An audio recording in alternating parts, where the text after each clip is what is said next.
ठीक है। तो टीयर 1, टीयर 2 और टीयर 3 तीनों का मिला के 2 घंटे टाइम मिलेंगे, करीब करीब 1 मिनट से ज्यादा हर क्वेश्चन के लिए मिलेगा आपको। दोनों के बच्चे एलिजिबल हैं, तो भाई पेपर भी मिक्स आना है, ध्यान रखना। जनरली अगर देखा जाए जियो की पोस्ट तो आपको कोई भी सब्जेक्ट को बहुत डीप में नहीं जाना है। तो यहां पे अगर आप देखोगे तो मैंने इंपॉर्टेंट सब्जेक्ट लिखे हैं, कैसे आपको अपने तीनों को आप अपने मन से जब चाहे पढ़ सकते हैं। तो कोशिश करें कि सबसे पहले डेटा कॉम पढ़ें। इलेक्ट्रॉनिक्स के बच्चे कहीं ना कहीं आरआरबी से परेशान हुए हैं इस साल, पर अभी इलेक्ट्रॉनिक्स के बच्चों के लिए एक बहुत ही शानदार वैकेंसी आई है, जैसा कि आप देख पा रहे हैं, खुफिया विभाग में जूनियर इंटेलिजेंस ऑफिसर की वैकेंसी, और एक अच्छी खासी वैकेंसी है। कैसे आपकी तैयारी होगी एग्जाम की, कैसे आप एग्जाम में सफलता पाओगे, इसके अलावा आपको कितनी सैलरी मिलती है इसमें, साथ में क्या करना होगा सिलेक्शन के लिए, तो ऐसी बहुत सारी बातें हम लोग यहां पे डिस्कस करने जा रहे हैं। एक बार मैं आपको बता देता हूं कि अगर आपके कोई भी डाउट है आईबीजीओ के रिगार्डिंग, तो मैं पहले आपको बता देता हूं कि क्या क्या हम लोग डिस्कस करेंगे। तो एग्जाम पैटर्न क्या है, यानी पढ़ना क्या है सबसे पहले जरूरी, क्यों, क्योंकि हमें कोई भी एग्जाम की तैयारी अगर करनी है तो हमें यह समझ में आना चाहिए कि उसका रास्ता कैसा है। तो एग्जाम पैटर्न देखना पड़ेगा, सिलेक्शन प्रोसेस क्या रखा है आईबीजीओ ने, सैलरी कितनी दे रहा है आईबीजीओ आप लोगों को, प्रमोशन कैसे मिलेंगे, क्या क्या प्रमोशन होते हैं, इसके अलावा सिलेबस एग्जाम का क्या है, और भाई प्रीवियस ईयर एनालिसिस। पिछली बार जब पेपर आया था तो मेरे एक अच्छे खासे स्टूडेंट यहां पे सिलेक्ट हुए थे, है ना। तो कैसा पेपर था प्रीवियस ईयर का, और इस साल हमें कैसे पढ़ाई करनी पड़ेगी, और कितना समय मिलेगा तैयारी करने के लिए। तो ये सारी चीजें अगर आपको जाननी है तो बने रहिएगा, क्योंकि हम ये सारी चीजों पे डिस्कस करने जा रहे हैं। सबसे पहले जल्दी से बता देता हूं, क्योंकि आपने फॉर्म भर दिया होगा, तो एग्जाम पैटर्न कैसा होगा। तो एग्जाम पैटर्न में 100 क्वेश्चन होंगे, जिसमें 25% जनरल मेंटल एबिलिटी के होंगे, और 75% आप लोगों के मेन टेक्निकल क्वालिफिकेशन के होंगे। यानी अगर आप टेक्निकल के हैं तो आपका टेक्निकल का सब्जेक्ट आएगा 75%, 100 में से 75 नंबर टेक्निकल के होंगे, और उसके बाद 100 मार्क्स का क्वेश्चन बनेगा। 2 घंटे टाइम मिलेंगे, करीब करीब 1 मिनट से ज्यादा हर क्वेश्चन के लिए मिलेगा आपको। साथ में अगर आपका पहला क्वालिफाई हो गया, नेगेटिव मार्किंग याद रखना, टीयर 1 में नेगेटिव मार्किंग है। सेकंड टीयर फिर आपका स्किल टेस्ट होगा। स्किल टेस्ट जनरली एक स्किल का टेस्ट होता है, क्या होता है इसमें या आईबीजीओ ही बताएगा आप लोगों को। तीसरा, अगर ये सब हो गया तो फिर आपका एक इंटरव्यू होगा, और अगर आप इन तीनों में ही सिलेक्ट हो गए तो इन तीनों से आपकी बनेगी एक मेरिट लिस्ट, जिससे आपका सिलेक्शन होगा। ठीक है, वैकेंसी के बारे में बता देता हूं आपको। 394 वैकेंसी है यहां पे, ये आपकी कंडीशन है, और यहां पे जो आपका पे स्केल है वो 25,000 से 81,000 के बीच में है। तो सैलरी आपको भाई हाथ में, यानी बेसिक यहां से कटेगा, यहां से बेसिक से स्टार्ट करें तो 25,500 से 81,100, तो करीब करीब 45 से 50,000 रुपए आपके हाथ में सैलरी आ जाएगी। ठीक है, सिलेबस की बात करें तो सिलेबस आपको देख लो, ब्रांच कौन कौन सी एलिजिबल है, तो सीएस और इलेक्ट्रॉनिक्स दोनों के बच्चे एलिजिबल हैं। तो भाई पेपर भी मिक्स आना है, ध्यान रखना।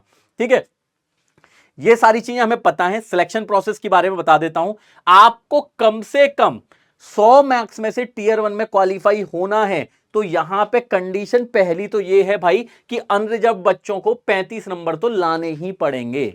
ठीक है, ओबीसी वालों को 34, एससी एसटी को 33 और ईडब्ल्यूएस वालों को 35। अगर आप इससे कम में हैं तो आप बेशक टॉपर हो, कोई बच्चा सिलेक्ट नहीं होगा। तो मिनिमम मार्क्स कंडीशन लगाई रखी है यहां पे, तो इतने मार्क्स लाने, उसके बाद रैंकिंग बनेगी आपकी। ठीक है, फिर टीयर 1, टीयर 2 और टीयर 3 तीनों का मिला के एक फाइनल लिस्ट बनेगी और सिलेक्शन होगा।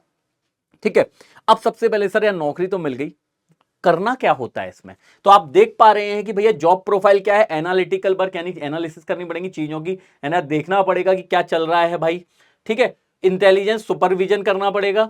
ठीक है ना, ये आपका प्रमोशन के बाद होगा, सुपरवाइजिंग एसीआईओ। ठीक है ना, ये आपका प्रमोशन के बाद होगा, एसीआईओ आप बन जाओगे तब होगा। ठीक है, इसके अलावा प्राइमरी ऑफिस बेस्ड जॉब होती है, आपको कहीं जाना नहीं है, बहुत ऑकेजनली फील्ड वर्क पे होगा, वरना नहीं होगा।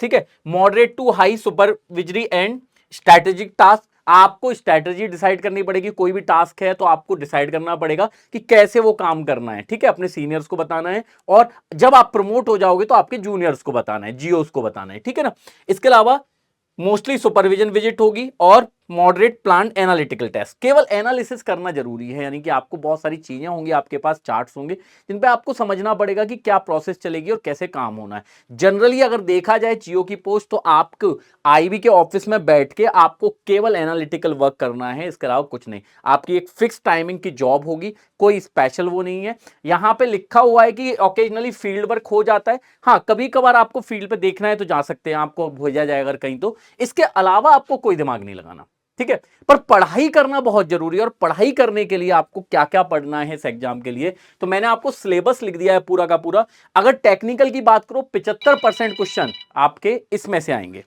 75% क्वेश्चन आपके इस टॉपिक में से आएंगे। Basic electrical, basic electronics, control system, analog electronics, digital electronics, communication, power electronics, measurement, PLC, computer program, data communication, microprocessor utilization, इतने सब्जेक्ट पढ़ने हैं, ठीक है।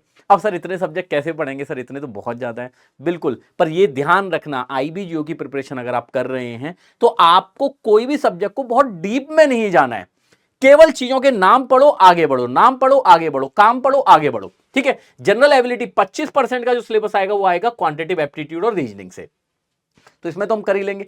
प्रीवियस ईयर एनालिसिस की बात कर लेते हैं, क्योंकि ये बहुत ज्यादा जरूरी है। Previous year analysis, basic electrical के सबसे ज्यादा क्वेश्चन अगर देखा जाए तो 6 क्वेश्चन आए थे पिछली बार, ठीक है। इसके बाद बेसिक इलेक्ट्रॉनिक्स का 1 क्वेश्चन आया था, कंट्रोल सिस्टम के 5 क्वेश्चन थे, एनालॉग इलेक्ट्रॉनिक्स के 6 क्वेश्चन थे, डिजिटल इलेक्ट्रॉनिक्स के 8 क्वेश्चन थे, कम्युनिकेशन के 15 क्वेश्चन थे, पावर इलेक्ट्रॉनिक्स के 3 क्वेश्चन थे, मेजरमेंट के 3 क्वेश्चन थे, पीएलसी के 3 क्वेश्चन थे, कंप्यूटर साइंस के 8 क्वेश्चन थे, कंप्यूटर प्रोग्रामिंग के 5 क्वेश्चन थे, डेटा कम्युनिकेशन के 11 क्वेश्चन थे और माइक्रो प्रोसेसर का 1 क्वेश्चन था।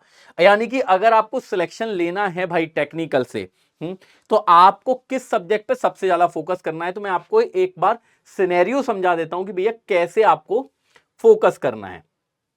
तो यहां पे अगर आप देखोगे तो मैंने इंपॉर्टेंट सब्जेक्ट लिखे हैं, कैसे आपको अपने बना के चलना है, कैसे आपको अपने सब्जेक्ट की तैयारी करनी है। तो सबसे पहले आपको क्या करना है, बेसिक इलेक्ट्रिकल का पढ़ना है, सारे टॉपिक, कोई डीप क्वेश्चन नहीं पड़ेगा, कोई सर्किट सॉल्व नहीं करना है, ठीक है। आप जो भी क्लास कर रहे हो, जैसे कि अपने पास भी आईबीजीओ का बैच है तो आप उसमें से भी देख सकते हो। इसके अलावा आप जो भी आपके पास बैच है उसमें आपको क्या पढ़ना है ये समझा रहा हूं मैं। बेसिक इलेक्ट्रिकल के सारे टॉपिक के नाम और क्या होता है, बस इतना, कोई क्वेश्चन सॉल्व नहीं करना है। फिर आप कंट्रोल सिस्टम पढ़ें, ये दोनों टॉपिक होने के बाद फिर आप एनालॉग इलेक्ट्रॉनिक्स पढ़ें, ठीक है। फिर डिजिटल इलेक्ट्रॉनिक्स पढ़ें, और ये 4 सब्जेक्ट के बाद फिर कम्युनिकेशन को पढ़ें। ये 5 सब्जेक्ट पढ़ लोगे, ये एक टास्क है। अलग से अगर आपको चलना है कि नहीं सर मेरे को मैक्सिमम मार्क्स लाने हैं, तो ये प्रोसेस तो इलेक्ट्रॉनिक्स वालों की है। इसके साथ में ये बिल्कुल अलग है, तो आप कंप्यूटर साइंस, कंप्यूटर प्रोग्रामिंग और डेटा कम्युनिकेशन, इस तीनों को आप अपने मन से जब चाहे पढ़ सकते हैं। तो कोशिश करें कि सबसे पहले डेटा कॉम पढ़ें, इसके बाद कंप्यूटर साइंस पढ़ें और फिर प्रोग्रामिंग पढ़ें। ये 3 का स्टेज एक तरफ रखें और ये 5 का स्टेज एक तरफ रखें। कोशिश करें कि कम्युनिकेशन को पढ़ने के लिए क्या क्या नीड होती है मैं बता देता हूं आपको। तो आपको केवल कम्युनिकेशन पढ़ने के लिए आपको कंट्रोल सिस्टम की नीड होगी, थोड़ा सा सिग्नल पढ़ना पड़ेगा बस। तो सिग्नल और कंट्रोल सिस्टम आप पढ़ोगे तो आपका कम्युनिकेशन बनने लगेगा, तो इस पे फोकस करें, ठीक है। तो इन पे आपको मैक्सिमम क्वेश्चन पे फोकस करना है, उसके बाद आप किसी और सब्जेक्ट पे जाएं। प्रमोशन की बात कर लेते हैं, तो जूनियर इंटेलिजेंस ऑफिसर आप बनोगे ग्रेड 1 के, उसके बाद एआईसीओ असिस्टेंट सेंट्रल इंटेलिजेंस ऑफिसर आपका नेक्स्ट प्रमोशन होगा, ठीक है। यानी पहला प्रमोशन, दूसरा प्रमोशन, फिर आपकी डेप्यूटी सेंट्रल इंटेलिजेंस ऑफिसर डीसीआईओ बनोगे और आखिरी में बनोगे ज्वाइंट डेप्यूटी डायरेक्टर। तो ये आपके प्रमोशन है पूरे के पूरे, ठीक है। सैलरी की जैसा कि मैंने आपको बता दिया है कि भाई सैलरी आपको करीब करीब 50,000 के करीब मिलेगी, जो कि आपकी बेसिक पे 25,500 से 81,100 होती है। एसीआईओ की भी आपकी वैकेंसी आई है, जो आपके किसके लिए होती है, इंजीनियरिंग के लिए, यानी कि ग्रेजुएट बच्चों के लिए होती है। तो उनको एक सिंगल प्रमोशन ऊपर मिलता है, तो यहां पे इसकी ग्रेड पे भी ज्यादा होती है। तो आप आगे चल के इसमें सीधे आप प्रमोट हो जाएंगे। अब सबसे बड़ी बात क्या है, सबसे बड़ी बात है कि भैया हमें ये पेपर देना कब है।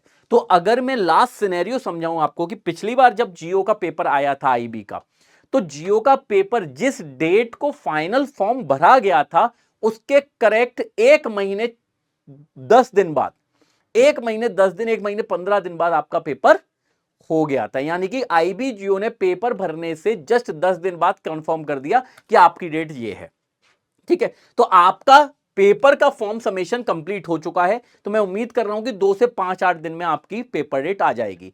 पर अगर हम 1 महीने बाद की बात करें तो दिवाली आ जाएगी, तो दिवाली पे तो आईबीजीओ पेपर लेगा नहीं, मैं यहां तक उम्मीद करता हूं।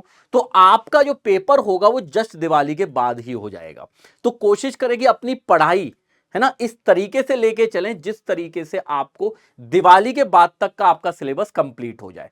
दिवाली के बाद कंफर्म पेपर हो जाएगा, इसका मतलब यह है कि मैं अगर 10 नवंबर तक मानूं तो मुझे लगता है कि 10 नवंबर तक आपको आईबीजीओ पेपर दे देगा, क्योंकि आईबीजीओ अपने काम के लिए बहुत ज्यादा सीरियस भी रहता है और आईबी वाले और ये चीज भी करते हैं कि भाई हमारी सिलेक्शन की जो प्रोसेस है वो जल्दी से जल्दी खत्म हो पाए।